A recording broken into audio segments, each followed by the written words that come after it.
Градоначалникот на Каменица што ветил исполнил. 95% од планираните проекти се целосно завршени.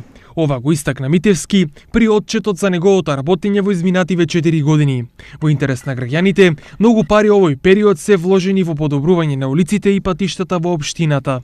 Практично, во општина Македонска Каменица имаме уште 2 улици кои што подготвуваме планска документација и проектни да бидат асфалтирани и не постои живеалиште во нашата општина до кое што немаме асфалтен пат. Ги завршивме улиците Пиринска и Ленинова, се завршени улиците во Долна река. Во селските средини само во 2016 година инвестиравме повеќе од 1 милион евра за локални патишта. Тоа се патиштата во Саравска мала кој што целосно е завршен со средства од Светска банка.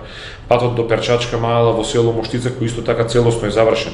Но се работело и на поставување канализациони и водоводни системи во центарот и во руралните средини. Во овој мандат ја изградивме канализационата мрежа во село Моштица, а во општина Македонска Каменица реализиравме еден огромен проект кој што значи зафаќање на сите атмосферски води од централното подрачје, ставање во еден систем, сепарирање на фекалните води со атмосферските води, што беше еден предуслов за да отпочнеме постапка да добиеме финансиски средства за изградба на пречистителната станица за отпадни води. Исто така, општината изградила и објекти за подобрување на условите во образованието, спортот и културата. Реконструкција и изградба на културниот дом, кој што беше изграден со средства од Светска банка, кој што проект е целосно завршен и новиот културен дом е ставен во употреба во општина Македонска Каменица. Нашиот фудбалски клуб Каменица Саса во истата сезона кога влезе во втора лига доби и нова куќа на спортот кој што представува еден простор кој што ќе го користат сите љубители на спортот во општина Македонска Каменица, но со посебна намена на фудбалерите кои што еве од оваа сезона се надпреваруваат,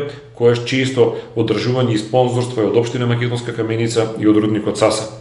Во својот отчет Митевски ја истакна изградбата на дневен центар за деца со посебни потреби, кој е единствен во државата изграден според европски стандарди.